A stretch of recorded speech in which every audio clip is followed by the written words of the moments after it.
Hello, everybody. Welcome to the final match of the group stage.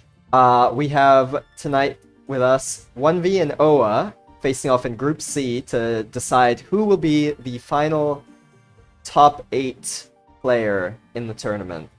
Joining me in comms is Pierce. How are you doing tonight? I'm having another wonderful night, Inc. And I'm really looking forward to tonight's match. We've been covering a lot of these two players to watch their journey up to this point. We've seen a bit of their rivalry. They have fought earlier in the tournament, if I'm not mistaken. That's correct, yes. Yeah, and I'm really interested to see, who is going to be able to really take it here at the culmination of their meetings at this most critical juncture. So, without further ado, I believe we are just about ready to hop into the match. I know the players are loaded and waiting. Yeah, and I'll definitely inform them that they're good to go. Yes, they did face off once in Group C already. Their first match was actually a win by Wunvy, a 2-0 win. Wunvy sort of counterbooked Oa in that match, but we'll see what Oa comes up with to try and potentially work his way back. And looks like they've begun. All right. We'll hop straight into the game here. Wunvy starting it off. Flight into something aggressive. He's looking for a potential flash angle based on this spacing to see if he can get a blast off the side of the map, but I'm not seeing the angle, and I think neither is he. He's now lining himself up for a mud ball here. I think it's definitely... Oh, ice ball. Okay. Something a little aggressive coming up from Wunvy. Notice that he doesn't have any shields with his flight. That means he can get deflighted with a blast to the past, and then possibly... Yep, and here he goes. Possibly flashed right off the map. That's going to take him out, make him lose a turn, and put him on the defensive foot here. He'll gate into a position which, of course, cannot be flashed again, as a second flash is critical to avoid. But now this puts Oa, despite being at a small HP disadvantage, firmly in the tempo advantage here. Mudball will come out and lock down Wunvy. I'm very curious. What was he thinking with this ice ball? Clock Tower will come out to answer the mud ball. Very, very common answer here. Regenerating his HP, getting the clock tower with tempo. A second mud ball to lock him up. He's got no gate, so he is stuck in this position here. Whisper Arrow comes to counter. That's a lot of aggressive counterplay. 2 mud balls down. Clock Tower will now come out, and it's very, very difficult here. Whisper Arrow has an ammunition of 2 capped, which means a second arrow is not going to be too great. The bomb only does 45, I believe, so this won't detower him at all, and it'll give Oa a chance to see if he can go back on the aggression. But how does he punish Wunvy in this mud ball? I'm not too sure. I feel like he's just going to keep eating whisper bombs until it's too late. Blast from the past to get a bit closer here. Leap? Oh no, he does have a second tower. Into a new castle, Ice Castle. We've got 2 mud balls left. Ice Castle coming out here. I've got to say, it looks like Wunvy is prepared. Like For sure. He's brought a rush book here for sure. With that first turn ice ball. And double tower in it though. Very unusual. Double tower rush book is next level. What? Oh no! Oh no. And just like that, the preparation we're going for a flash? On. Mega Boulder Suicide, but it doesn't kill. That was a clever idea. Attempting a Mega Boulder into, like, a knockoff there? I'm not sure. Mega Boulder's knockback is not so high. This might be an Ice Bomb. It might be. But is this the correct setup? Oh, yeah, if he jumps out, jumps to the right, possible Ice Bomb setup here? No, just a Mega Boulder. Does he survive 89, though? I mean, Blast of the Past into second Mega Boulder has to be lethal, right? Okay, that didn't really put him into the greatest of positions to get Mega Bouldered, though. Yeah, he's not in the best position. Let's see if Oa can come up with a good Mega here. I mean, it's do or die, though, right? He's at 27. And he gets it! That's gonna be it! Oh, it takes game 1! What a match! I mean, it's so quick, but it was so juicy. Yeah, we My saw. God. That was a very impressive finish from Oa. And That it looks first like they've Mega gotten Boulder. immediately into Yeah, game we're, 2. we're right back into it. These guys are not messing around. Okay, here for game 2, we've got Wise Old Man joining me on the comms. Old Man, were you watching this? No, I just got home. Sorry. Oh my God. The game 1 was incredible. We'll have to go over it later. We're into game 2. A more traditional setup. This is what I expected coming out from top level players. Flight into Mud Ball, followed by Clock Tower, followed by a retreat into a protection shield, is what we have come to see as the standard for Arcanus openers. I mean, Ice Ball opener, Old Man. You missed it. What was that? We'll have to talk about it later, but we do see the more common opening here. Protection shield away, forcing the opponent to now D-tower and chase to try and keep up the tempo here. Because he doesn't have any meaningful summons available at this stage of the match. It's probably going to be a Mud Ball here. There goes the Mud Ball. Interested that Wunvy decided to the tower to gain a little bit more facing into a side there. Whenever you are in that situation, you have to decide if you value more the tower or you value more your tempo, right? Yeah. But I think, Arcanus is far from solved, but tempo seems to be the more popular option these days. Very interesting that he chose to end his turn there, flighted with no protection shield, in an area where he could be hit by that swarm. I mean, that Whisper Bomb could have been thrown from a different location and still hit the Blood Bank there, without really exposing himself to the same degree. Ice Tower suggests to me that the deck is unchanged on 1v side. The velocity that both players get into game 2 also suggests this. Yeah, that's definitely true. Mac Air, what's happening? These guys are on something new. I don't think I've seen Mac Air cast at all in the entirety of the group stages.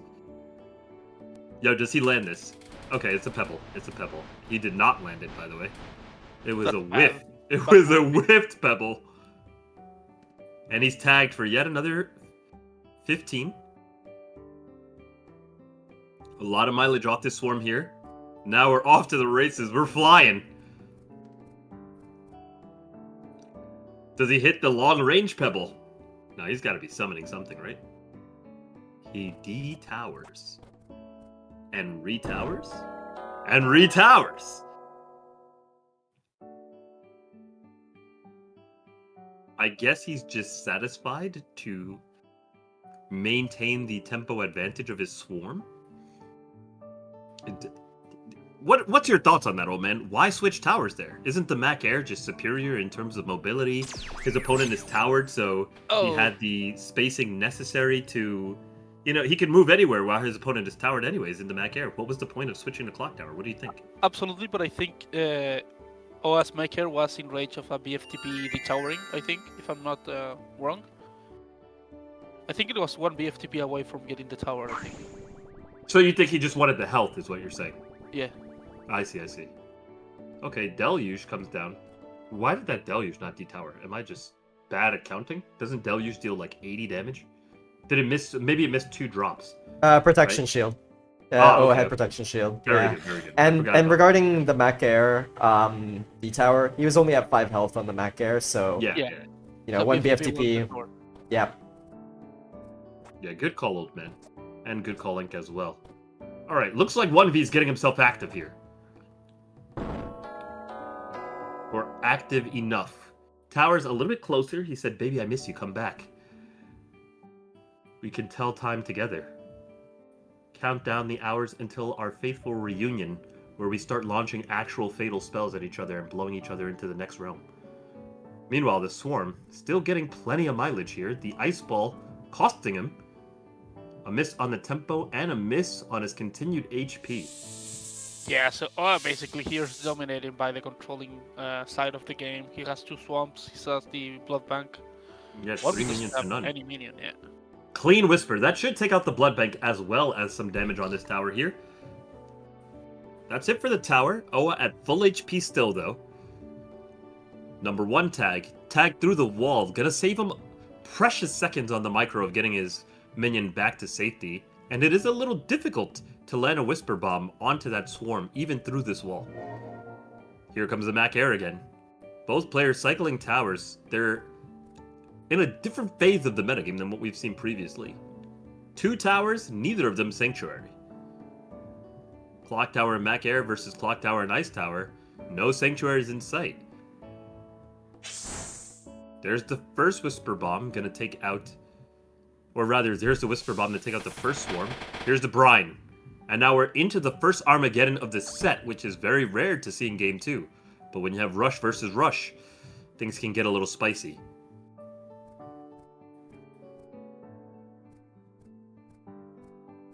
Yeah, Wunvy's doing exactly what I will do in his position, is to clear the minions, right? Yeah. You definitely don't want your opponent to have infinite tempo on you in this capacity. He's trapped. A good BFTP might free him. Yeah, I think so too. Clean out there, get below, get yourself to safety. But what is exactly safety? I mean, that Mac Air's got plenty of access. I think we're going to see a pebble shot, though, to take him down. Wunvy has to be careful with his position because Oa can easily flash him. Maybe a Mumble? Yeah. Yeah, good call, good call. The Mac Air is not so easy to get out of this position, and even if he detowers, I think he's still completely trapped, even with a Blast of the Pass. Absolutely. I think that there is a universe with a perfect BFTP where he detowers, BFTPs a little down into the right, escapes out the bottom, and then makes his way around with the flash. He's not trying it. He's like, I'll keep my tower. Thank you very much. The Mac Air lives on. Now 1v looking for something aggressive here. Is this the pebble shot? You know what? I believe that he meant to cast pebble shot. I believe that he clicked the wrong spell and meant to cast pebble shot. I think he went for the ambitious Mega Boulder bounce into the wall and into the top of the tower, I think. He'll take the clean 100 here, stuffing the Mega Boulder. Definitely a really ambitious play by Wunvy. Yeah. How does 1v even... I don't see what he could do to win from here. Ice Bomb? He's not even out. Well, he can still bounce the Ice Bomb. Oh! Is he him? Is he that guy? Is he the one and only? Good damage, to be honest. It was great. I mean, it was 114 damage. But he's still got to be dead here, right? Like 64. Bounce to the pass. Doesn't knock him down. That's a difficult Mega Boulder to hit. Whisper Arrow? Yeah. Oh, Javelin. Okay. That'll do it. And that's it, ladies and gentlemen. Was that just a 2-0?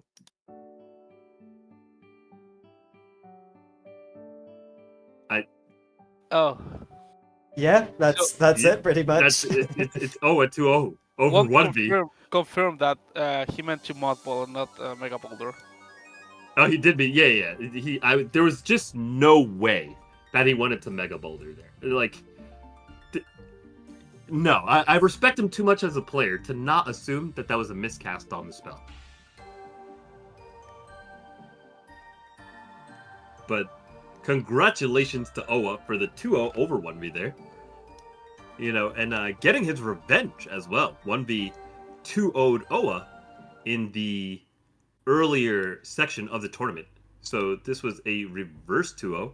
We are going to have Oa join us. We can ask him a few questions about that match. I mean, that match happened so fast.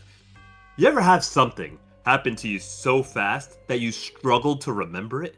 Right? And sometimes you think it's like the really long things that you struggle with the details, but that was actually so quick. The breakneck pacing of that match was so fast. I have to really think back, like, to distinguish what happened between match 1 and match 2. I mean, the Ice Ball opener was crazy!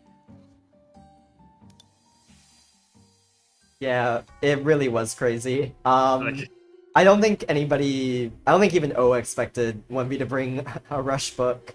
That's more so Oa's forte. Like, all right, let's see. We're getting him in here. And welcome in, Oa. GG's. Congrats on the 2-0, and congrats on reaching top 8. Hey, thanks, man. Yo, Oa, that game was played at a breakneck pace. What? My first question for you, right? Like right off the bat, is like you and Wunvy were in here swinging. Like, what encouraged you to approach the set at such a speed, at such a tempo? Like, why did you guys decide to just come out so heavy-handed in this particular set? Or maybe you can't speak for 1v, but why did you specifically decide that you were going to go this route of such a blitzkrieg style of gameplay? Yeah, so I think with my play style, I can play waiting the 30 seconds, or I could play in 7 seconds, and it's going to not vary a ton in terms of like the effectiveness of what I'm doing. I think 1v probably just wanted to get it over with, if I'm guessing. I know he doesn't like these long tournament formats and stuff like that. He doesn't usually rush, so that was definitely something I wasn't expecting. I see, like, going off of what he did last time, I wanted to play something that no matter what he picks or where his mood is with the game, it has a chance to beat a Harmony Gargoyle book, right? Right. Before, I don't think I had a single chance to win against his book. I think his book, he did too much, he did too good at the book building part of it, and he just outperformed me before it even started. Because, like, with the Harmony and Gargoyle, Pegasus, and Mantrap and Drain, like, I Right. just don't have enough tools to kill him. And I can't really outlast him either, because I don't have, like, sustainability. I don't have Proc Shield. I don't even have Drain Bolt in my normal book. So, like, I'm all offense. So I went with something that's a little bit more balanced and can kind of root him out from where he's at, and also, like with Blood Bank specifically, it kind of allows me to be more aggressive when he has like a foothold in the terrain. Because when it comes down to it, a lot of these games, these games kind of like, I think they kind of like fall into 2 categories. Either you're playing a minion game and it lasts a very long time, and it's very strategic, Right. or it's just who gets off their Mega Boulder first, right? Like who gets that first Mega Boulder off, and having that's what 1v did in our first 2 games. He still took Mega Boulder, and so I think that putting yourself in a position to where you can Mega Boulder and get like a 120-ish Mega Boulder, but then also not be put into lethal range Right. is everything. So like that's why I brought Blood Bank, because I didn't know what he was planning on doing. His ice bomb there at the end was awesome. That was great. I was hoping that was gonna kill me. That was amazing. Yeah, we've definitely seen some crazy ice bombs earlier in the tournament from a certain somebody in the call. Yeah. And it was very fun to see him go for that angle. Let's talk about the match, which happened so fast. I'm actually watching the replay right now as we're talking, because the game was so quick. On the very first turn, he pops up and ice balls you. Not ice bomb, he just flies above you, right? I mean, he casts flight. He looks around for an angle for flash, right? Because he was kind of dancing around your character's model. He's looking for a potential flash, and then he, like, doesn't see the flash angle. I didn't see it either. And he flies above you, and I'm like, okay, he's just going to hold top side and then possibly just drop a mud ball on him for the standard tempo at the opening and enforce the tower and see what happens from there, right? Yeah. And then he drops an ice ball on you. Yeah, that was really good. That's not easy to do from height. Like you have to have it perfectly centered. Like when ice ball hits somebody, it breaks off into 4 or something, like 4 ice shards, I think it is, and you have to have them all fall into the player to get maximum damage. So like I utilize that a lot, and so does Scoops utilizes that a lot in like 60G, whereas it you know, when you've done it enough, it becomes kind of easy. But getting it done at a height like that, and because he switched plans, so like he didn't have very much time to line it up. That was very impressive. I do think he had the flash opportunity there, and if he did flash me, I felt like that map generation was not good for me. Right. Was forced into a hole real early, and I didn't know. Right, like in my head, I don't know where he's like what kind of angle he's coming out of. If he's playing a book with like, you know, like gargoyles and Prickly Barrier and just like kind of like an aggressive book that can play to a win with damage, but also can kind of just set up if you don't pressure them. I felt like that was like almost an immediate loss if he flashed me off there. So that was a huge relief when he went for the ice ball, because I was like, oh my god, because if he flashed me there and I was forced into a hole, I'm kind of forced to set up, and he's able to kind of take control of the entire map because there wasn't a good teleport spot. I see. Yeah, that because So I think. let me Yeah, ask you this then. Coming from that angle, you said that there wasn't a good teleport spot. You felt that there was going to be, very bad if he did find the flash for you off the map. Very bad for you. So after your response to Ice Ball was fairly predictable. It was very good. You flew up yourself, hit a blast from the past to knock him on top of you, which gave you basically any flash will sink. From there, did you feel very confident in the win from that position after his ice ball? Did you just feel that despite the fact that it was mechanically accurate for him to hit the full damage on the ice ball, did you feel like it was just too much of a tactical blunder for him to recover from once you got the flash onto him? So once he whisper arrowed me from the mud ball without breaking himself out of the trap, I felt like it was a win for me. Like, I'm in a winning position because, like, against Rush, you're like, it's so easy, like, because Mega Bolt, like, it kind of goes back to Mega Boulder, right? All it takes is 2 Mega Boulders to kill somebody, right? 2 good Mega Boulders. So, like, at any point in time, if he's putting himself on a ledge and he's kind of putting himself perched out there at risk to hit me, I feel pretty comfortable as long as I'm towered up and I have my, like, I think at that point in time, I think I summoned my blood bank. I had my blood bank out. So, like, I felt pretty good because I have a turn to do whatever I want without losing my tower, because I was safe from Deluge if he possibly had that. And I also had a turn to set up with a swarm if I wanted to, or I can move over and I can prickly barrier him. He needed to flash out of the mud. You can't just, because like 60 damage to put me to 110, I think it was, that's not enough. You have to still kill me. And if you're stuck in the mud, that means I have 2 turns of not being hit by you to set up, and that can honestly swing the tempo completely. Like, when you're playing the rush game, you can't give them a single turn to breathe. So, like, given that I was at, I think, 170 health, he needed to flash out in a way, because I didn't have Mega Boulder up. He needed to flash out and kind of just, there are multiple angles you can flash out there where I can't just immediately mudball you again. And you can kind of play at that. But like I said, I think Wunvy, for the most part, was just kind of playing to get it over with. He's a very strong player.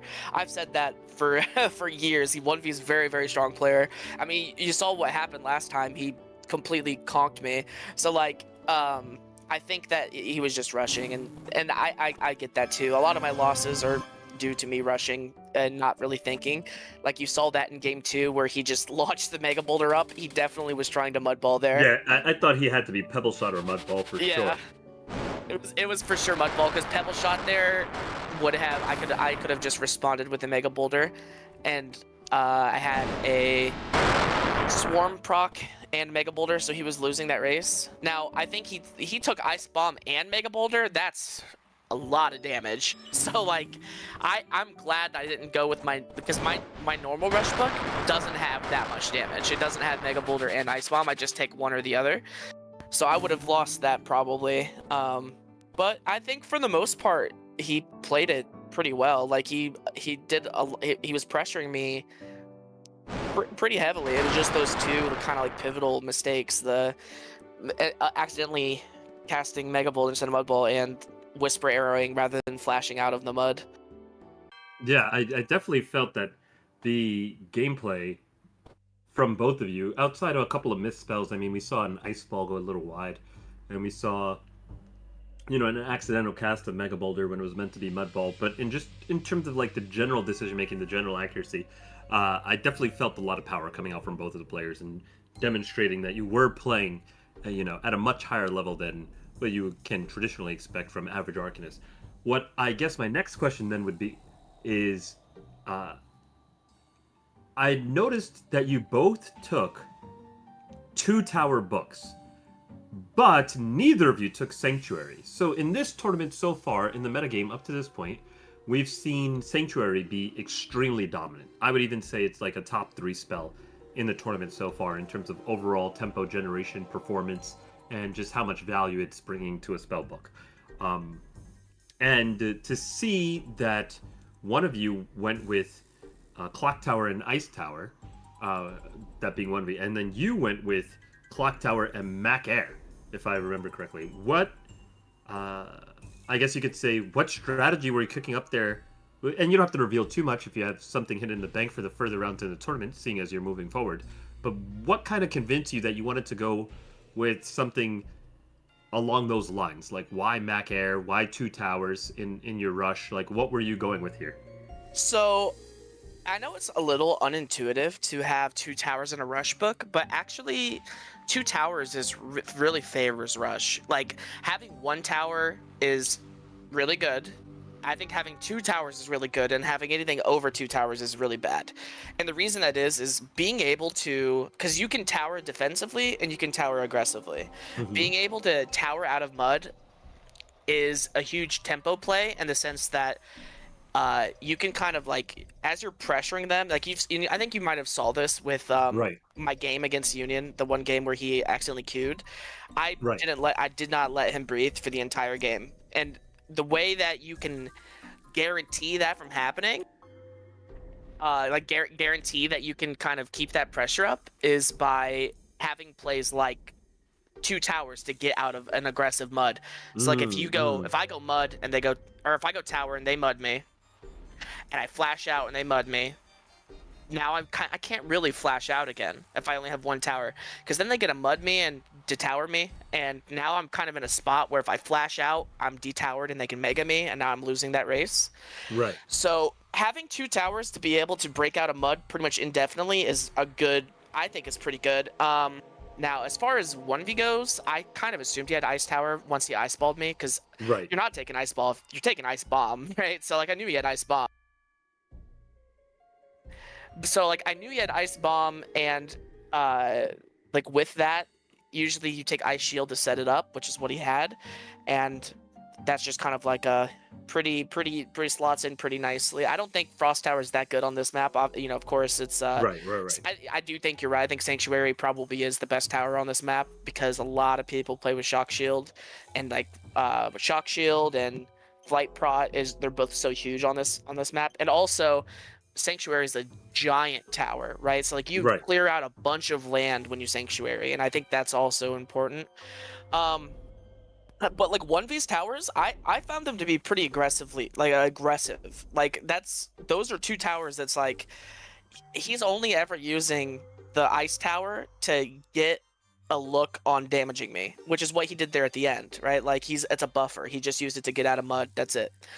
For me, Mac Air was because if he plays kind of what he did before, which is hole yourself into like a cavern and just summon minions and just set up, then Mac Air is a really nice tower, because he doesn't have the ability to detower me, so it's like having a second flight. And I think in those situations, having mobility off the map is so important, because so I think that's kind of how I'd have to play it. That's where my head was at. I'd have to kind of, since I can't really win the damage game, I kind of felt like I had to take my foot off the gas a little bit and gain control of the map to be able to beat a book like that, and that's kind of what I was playing for. He did kind of imply that he was going to play Rush, but I just, this is a competition, right? Like, if somebody tells me they're going to play Rush, I say that all the time. I say all the time that I'm never playing Rush again, and then I play Rush, and I'm just joking. But it's just, I can't assume that he's, So like Right. I'm under the assumption that he's gonna play the book that he played before, because You're gonna assume he's gonna play what has experience in victory against you specifically. Right, because I've never played Swarm, and like I don't think he's ever seen me cast a Swarm before. So like that's something that I'm sure he didn't expect at all, and that's kind of what I was going for. Because I was looking at the Union goal match, and it's just like in those long games, Aura and Swarm are like the 2 most important spells. Like just they do all of the work, right? They're like, if this were like chess, the aura and the swarm feels like it'd be like the pawns, and it's just Right. because it does everything. So I just wanted to kind of be able to compete. I felt like with the book that he was playing before, I'll never have an opportunity to kill him. But if I'm gonna win against him, I need to be there with the damage spell when he makes a mistake. And the only way he's gonna make a mistake is if I play a book that can compete with that kind of book. And so that's kind of what I was going for. I see. Well, I definitely think that your strategy was well played out, and obviously the execution was there. You were able to secure your victory 2-0 versus Wunvy. Wise old men. Any questions? Any commentary for Oa? Yeah, regarding your rush book, you have 2 towers, but yeah, on the second game I was actually surprised that you had Blood Bank and Swamp. You know, it was really weird to me seeing. Plus, you taking a little bit step back. You know, giving up a little bit of pacing, and by going back and towering again. You know, it's pretty weird to me because I play you some other times. You know, and you don't play like that. So it was Yeah, weird to me right. seeing Yeah, no, you're absolutely correct. And that's one of the things that I am going to probably, we'll see how the matchups shake up, but I plan to have that in my back pocket because I can play control and I can play slower, but I just never do it because I don't typically enjoy playing that way. But I tell you what, I very much would rather play a slower control-y game than just lose to Harmony automatically. And that's what happened before. Like, I didn't have books ready, and, you know, Wunvy, like I said, props to him, he did a really good job at making a bunch of books for this tournament. So, like, I just felt like I had to take my loss and just play him or Ink after the losers bracket if I managed to get there, and that's my only hope. And yeah, no, it was definitely a good match. I could see it going either way. Like, Wunvy's a phenomenal player. It's just kind of how the cookie crumbled this time, I suppose. Yeah, for sure. It's almost Any other interesting questions, to Juan? see. Yeah, it's almost interesting to see like a mix of rush but controller as well, like we saw on the second match. Did you like actively did that book to be like a mix of rush and controller, or is Yeah, yeah. Because I feel like one of the strengths I have as a player is kind of understanding when there's a damage opportunity, right? Like, I think a lot of people struggle with reading the map because that's like the hardest part of the game is understanding when you can get out of your defensive position and attack somebody. Now, the way I play, I'm just attacking people all the time, so I don't have to worry about that decision, but it's kind of like ingrained in me when I have an opportunity to hit somebody.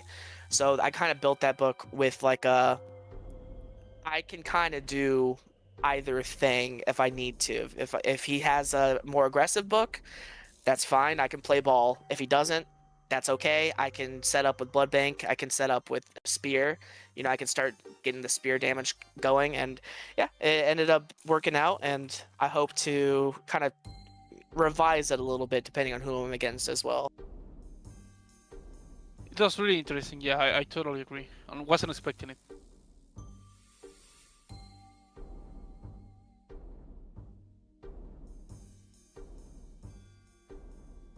No, I mean, no, if I have any questions, I'll probably just message you. I typically find myself doing that.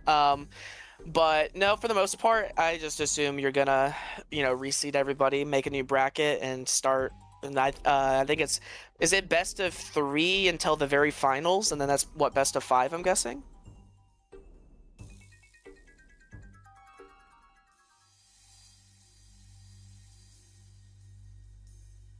Sure. Yeah, that's fine. Yeah. Yeah.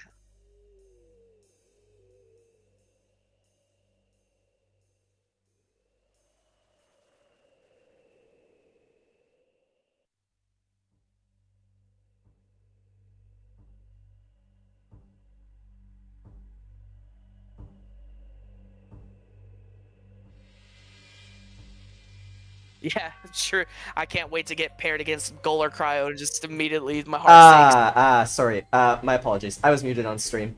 Thank you guys for catching that. So let me rephrase, or let me repeat what I was saying. So I wanted to answer on Oa. I was answering on Oa's statement about the reseeding. We are actually going to be reseeding the bracket on stream coming up next, upon the conclusion of this interview. So yeah, I hope you all look forward to it. Yeah, absolutely. Is there anything else you guys want to ask me? I think we're If all not, good. Yeah, I think we're all good. great. Well, I appreciate you guys having me on, and I appreciate you for throwing this tournament as well. It's been a blast. All Yeah. right. I just Well, wanted to commend you and compliment you one final time. Congratulations on advancing into the final stages of the tournament, where you'll be getting to see who you're going up against very soon. You showed a great degree of versatility and thoughtfulness in your most recent match and in your victory. Well-earned victory. And as I've told you plenty of times before, you're a fantastic player, very respectable player, and I can't wait to see what you bring to us in I your really, upcoming round. I really appreciate that, and I know that no matter what, I'm gonna enjoy the commentary because I think you guys are great. Both you Thank you so and much. Wise Old Man, you guys are you're killing it. All right. Well, I appreciate that, and you guys have a great rest of your day. Yeah, Thank take it you, easy. Ray. Owen. All right, Ink, what an announcement from you. So the bracket is going to be seated right here live on the stream. I'll let you cook. Yeah, for sure. I'm just going to set up a couple final things. So some things to note about the bracket, or how it can be set up. Um, First of all, if you played somebody in the group, so let me sort of recap. Take a step back and recap actually. Um, we had our top 16 in the group stage. 2 people advanced from each group, and now, in this case, of course, if you played against somebody in your group, so, the 2 people who advanced from Group A, they'll be on the opposite side of the bracket, likewise with all the other groups. So the only difference is, whether the person from Group A plays Group B, or the person from Group C plays Group D, or so on and so on and so forth. So, yeah, that will be, I will switch over to a slightly scuffed, screen. I didn't really have this planned or anything. This is sort of spontaneous on my end, so apologies if it's not, quite up to, It's all good. quite up to the broadcast We're standards. chilling, we're chilling.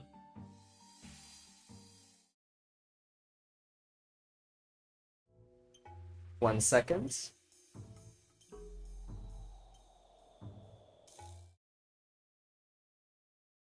Okay, at least now you can hear me over this black screen. Let me also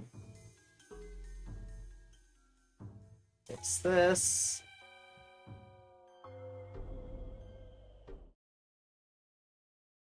Right, and to fix this black screen. There we go. Maybe this is a little bit hard to see, but on one beach ball, I suppose, I set up as a beach ball for, thematic reasons. We have, the top players in Group A, and, excuse me, top players in each group, and the second place players in each group. So we will be commencing the bracket draw right now. All right, let's get it popping.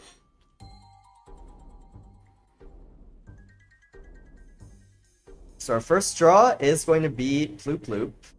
Wait, why is Cryo there twice in B1 and C1? Good catch. Let me fix that. That wouldn't affect the draw at all. No, because I mean, whoever's in B1 is in who is Yeah, in B1 C is myself actually. Ah, I see, I see. So I accidentally put Cryo twice. Unfortunately, I'm not quite as good as Cryo, so. Okay, so that removes Ploop Ploop from the pool. So Ploop Ploop will be the first player on that end. And then on this end, I have to temporarily remove, or actually rather, I'll redraw if I get Salem, as Salem cannot be Right, so that his they opponent. don't replay. Got it. It was a fairly good way to randomize it. I also accidentally put Wunvy instead of Oa, so apologies to that. But yeah, it will be Ploop Ploop and Oa, excuse me, for our first matchup. Okay. Let me... Strange, wasn't looking.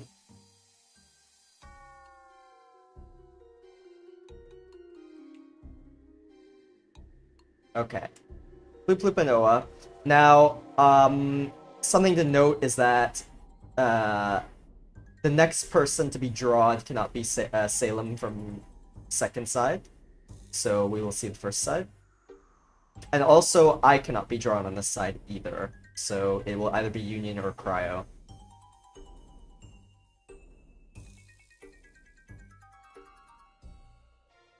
And it looks like it's Cryo. That's Cryo.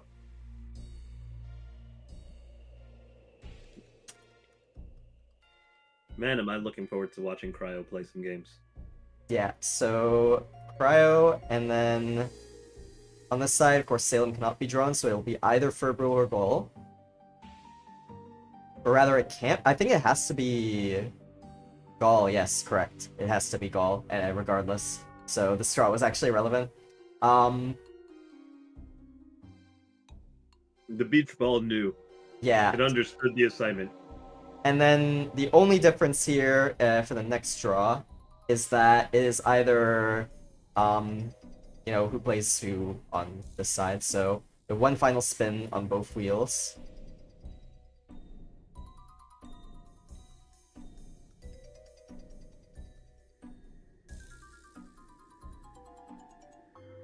All right, it's gonna be you, Ink. Me on one side and Salem on the other side. So that means Union will play Furbo and I will play Salem for the last two opponents. Very good. So let's take a look at it holistically. Show me all the matchups. Yeah, I would like to accept challenge is giving me a bit of a hard time. No worries. Take your time. Take your time.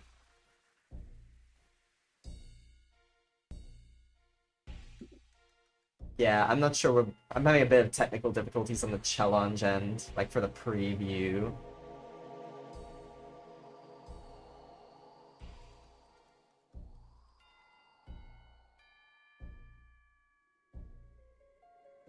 Yeah, I think it's because of the predictions thing or something like that. So give me one moment. We will go to... I'll move to the panel interface. No problem. Yeah, we're all chilling.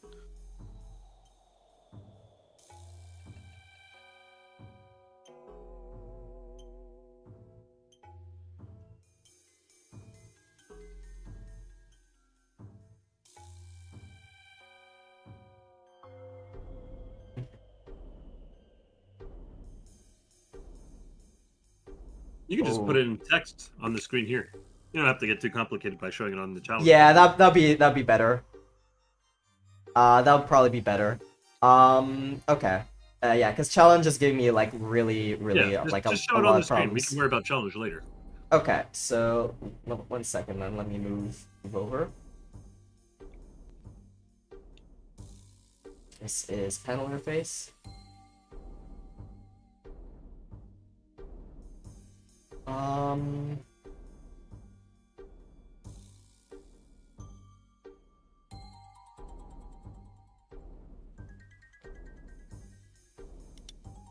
Yeah.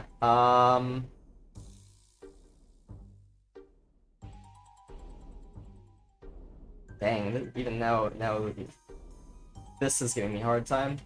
1 second. Well, for those who missed it, on one side we've got Oa versus Plop Plop and Cryo versus Gold. On the other side, Union versus Furbo and JG Salem versus Ink. So the winner of Oa and Plop Plop will face the winner of Cryo and Goal.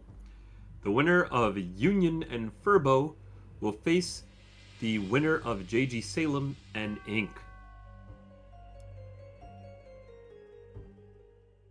And then, of course, the winner of those matches will advance to the final. Now, that is a stacked lineup, and I'm really looking forward to seeing what the pinnacle of Arcana's gameplay in Season 21 looks like here.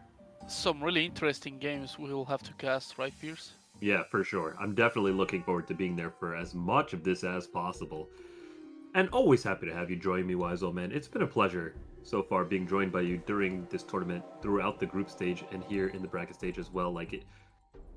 You've brought a great insight to the games, and really helped to highlight some of the masterful decision making of the competition in this event.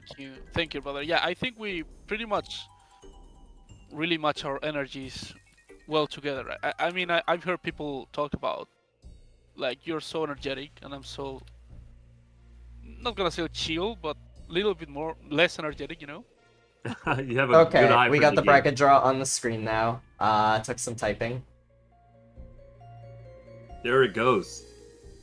A bit scuffed, So once again, of course, because it's spontaneous, but at least the viewers can see. So yeah, we did it on stream. Those are the matchups. I will be arranging the challenge after the stream ends. I was just having some technical difficulties on that end. I think it was due to maybe my browser or the predictions or something like that. But yeah. Perfect. All right. Wise Old Man, talk to me. Plop Plop versus Oa. Who do you got? Plop Plop has definitely given a lot of people surprises along this tournament. He's really come to a name he's really created a name by himself, you know, alongside this tournament.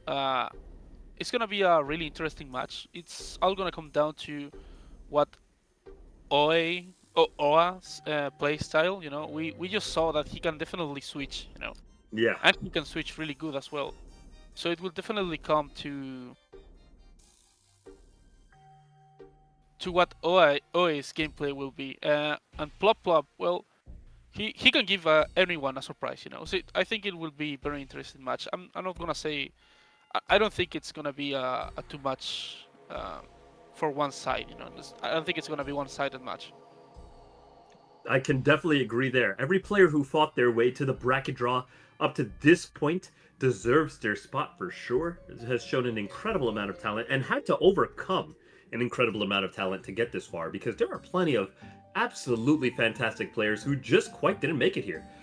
And I'm really interested to see that match in particular. One, because as you just mentioned, and as we mentioned before during the interview, Oa has shown us a level of strategy and versatility that he didn't previously reveal. So I'm interested to see how far that level up is going to carry him as we advance to the heavy hitting rounds. And I'm interested to see Ploop Ploop as well, because I don't have too much data on this guy. I haven't covered too many of his matches. I barely see him, you know, when I'm specking matches outside of the tournament, and I'm really curious to see what this guy is going to bring to the table. Dropping down onto the next match, we have Goal versus Cryo. Now, I know that this is going to be the big highlight match of this particular quarterfinals round, because Goal, that, you know, hidden power that everybody's been anticipating, we finally got to see a little bit of his gameplay in the last round of the tournament. And some people are saying Goal is the legendary monk descended down from the mountains, just pretty much keeping to himself, but just boasting an incredible amount of power. Other people saying that he's kind of washed up, he no longer is as good as he used to be. And I'm curious what he has to say about this. Does he not care? Or does he really care and really have something to prove to everybody else who's, you know, talking smack? On top of that, I mean, let's face it, he got this far. So, quite clearly, everybody's image of him exists for a reason. The fact that he's able to get to this stage of the tournament with so much competition to go through shows that he is more than worthy of the legend that surrounds his name. But of course, his opponent is no washover at all. I would say Cryo is probably the favorite to win the tournament at this point. You know, and regretfully, I haven't gotten a chance to cast too many of Cryo's games up to this point in the tournament, but I am really, really looking forward to that match. Yeah, so Cryo and Goal has a matching history together, I think. It can fill me up. Yeah, so I'll fill you guys up on this. So a couple things to note about both of those players. Both of those are, I guess, equivocally titans of the LTS scene. Okay. Gaul probably, you know, aside from the season 20 tournament, was undefeated in low times tournaments. Nobody managed to take a series off him, and which of course is quite an impressive feat. I mean, Cryo, that's of course, insane. Cryo, of course, got to the finals in the Season 20 tournament and was the first person to knock out Gall. So, however, I would say that Cryo has more experience than Gall in high times. In the sense that he has played more, 60G and whatnot since Arcanist came out, or this version of the game came out. So Gall relatively new to it, but of course, a lot of the mechanics from being such a great low times player, they do carry over, especially in 30s. So yeah, that'll be definitely the matchup to watch. Yeah, 30s is a high time standard format. It may not be 60G, but it's definitely up there in terms of the clock when you compare it to something like 7s or 10s or even 20s. 30s is a high time standard format. There's plenty of time to set up, get micro with minions, and implement greater level strategies that aren't just be extremely mechanically accurate and rush your opponent down with sharp decision making under high time pressure. So, in terms of the high times experience coming in there, I do think that will loan itself to Cryo.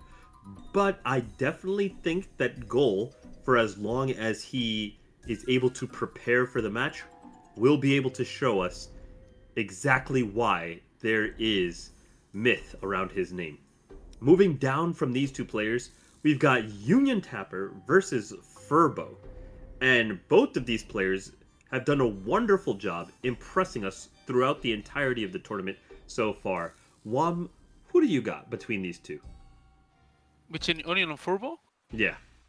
I think this one is gonna be Union, I think, to be honest. Furbo is a really good player, not gonna lie. But it's not an OG as Union is, you know what I'm saying? Yeah. Yeah, Can be, of course, I surprise, but I could also comment on this. Yeah, sure. What's up, Nick? So Union, of course, he was, like Wum said, well-known, famous OG player. All of the top players in Arcanist 1 know his name. And Furbo, on the other hand, is relatively speaking a newcomer. Of course, he did play Arc 1, but he was even just in the new players tournament, and he's, I think, the only person to have made it to top 16 and thus top 8 from it. So that's a really huge accomplishment for him to see, how fast he's been improving. Seeing somebody from the Steam launch tournament be represented here. So yeah, I will say that, I agree with Wum in the sense that, Union definitely has more experience, but we'll see if Furbo can make an upset. Yeah, it's definitely going to be very interesting to see an up-and-comer like Furbo. Sure, he has some experience, but in terms of the high-pressure matches at the pinnacle of gameplay, I think it would be appropriate to call Furbo an up-and-comer versus, one of the old guard, one of the titans in Union Taper, really showing exactly how Arcanist is played when you elevate the caliber. I'm very much looking forward to that, to see if we are going to have a David and Goliath situation where Furbo is going to slingshot his way past Union Taper, but I definitely think that Union Taper is here to show us why he has his place on the Pantheon.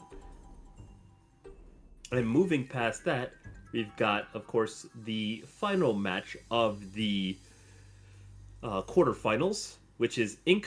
versus JG Salem. Now, of course, JG Salem, a very confident, very accurate player, who's going to show us exactly why he is out to win this tournament. But on the other hand, it's Inc.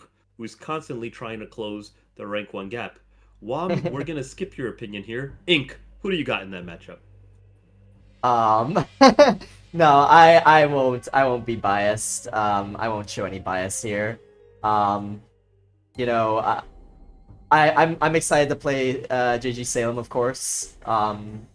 He was somebody who played actually in the Season 9 tournament, was his first tournament, which was quite a while ago. He recently became more active since the Steam launch tournament, and he's been climbing up the HTS ranks quite fast. So yeah, I think it'll be an exciting game. I hope you guys will enjoy watching it once it Do you think gets he's played. going to beat you? I don't know. I'm not the best 30s player personally. I'm more of a 60s player. So Oh yeah, I'm not that good. I just made it to the quarters. yeah, well, the other And thing was obliterated me. the other thing was to mention that I did get quite a bit of help from the clams. If you did watch the game versus 1v, but yeah, I hope once again I hope you guys will enjoy it. If you guys want to give your opinions on who you got, go for it. My Uh, opinion is you don't get to the quarterfinals of this tournament because of good clam RNG. You get there because you're a beast at the game. But I Yeah. will pass it over to Wom. Who do you got in Ink versus JG Selim? My opinion is, I don't know if I'm cursed, but I can never win over an Ink match myself. I think Ink has like 5 or 6 games over me, and I have 0 over him. And I have beaten JJ in some other ladders, so personally, from my personal experience, being a mid-tier level player that I am, I think Ink's gonna take it. Okay. Ink is definitely boasting a lot of power here, a lot of control. But of course, JG is feeling very confident in himself. I know that if I had JG Salem in the call, he would for sure say that he's putting Ink into the dirt, drowning him For in sure. Ocean's 30. So For sure. hopefully Ink is going to be able to roll into the matchup with that same energy, and we're going to get a good match out of these two. Well, ladies and gentlemen, that brings us to the end of the broadcast. We've got our bracket draw here and plenty of great matches to look forward to. Ink, when are we going to anticipate seeing some of these matches kick off? So regarding the broadcast schedule, of course, since the bracket has just been drawn up, we have no idea when these matches are going to be played. So regarding that, I'll of course try and keep everybody up to date on those matches. There's a chance some of them get played on the weekdays, but most of them are going to be played on the weekends. So I would say Friday probably there will be at least one, maybe Saturday. But yeah, I'll definitely try and keep everybody posted in the Discord for when the next potential broadcast or when next potential games get played. Of course, if I cannot cover it, maybe somebody else can, and I will also alert them in the tournament broadcast alerts channel or the tournament broadcast channel if some third party is streaming their commentary. Most notably, potentially Pierce. But yeah, other than that, I will say that also one last thing is that all games from the semifinals and finals will be broadcasted, as is mandatory to broadcast for them to be scheduled and broadcasted. So yeah, you guys can definitely look forward to that at the very least. But yeah, I'll try and keep everybody up to date once more. Yes, make sure that there's no shot anybody who's watching the stream is not already in the Arcanist Discord. But just in case, unfortunately, I lack the permissions to drop a Discord link. But from the game itself, you can click the Discord logo. It's in the link is in the panel at the bottom. Next to the intermission. Stream, yeah. So whatever way you need to, make sure you're in the Arcanist Discord to get the updates, and make sure that you can find out when these games are happening, because you're going to want to watch them. I know that I'm looking forward to watching them, and I'm hoping that you guys will join me there.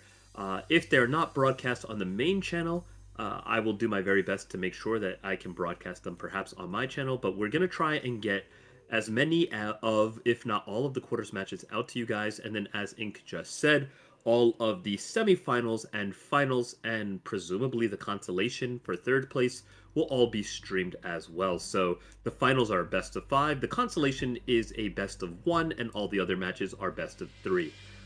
As soon as the schedules come out, you will be able to be notified via Discord, so make sure you are tuned and tapped in there to keep abreast of everything that's happening. That being said, I think that's going to wrap us up for the evening. We had a Blitzkrieg match between Oa and Wunvy, in which Oa emerged 2-0, advancing, and now we had the bracket draw as well. All the pairings are on screen. Wom, any final words before we close out? No, I just think that the community makes the game, obviously, and so thank you very much to everyone who's watching and enjoying the streams. In that case, I'll toss it over to you, Ink, to take us out of here. Yeah, thank you everybody for watching, but before we finish, I wanted to give a quick shout out to our commentators for today, Pierce and Wise Old Man. You can follow them at those respective Twitch links. They are wonderful at commentating, much better than myself. And if you also want to follow me, today's host, you can follow me at those Twitch and YouTube links, myself, Ink7. And yeah, on that note, I'd like to thank you all for watching. Welcome all the enthusiasm from the group stage games. I hope that carries forward to the playoffs, and we will see you guys soon. Have a good night, everybody. Good night. Take care, guys. For watching.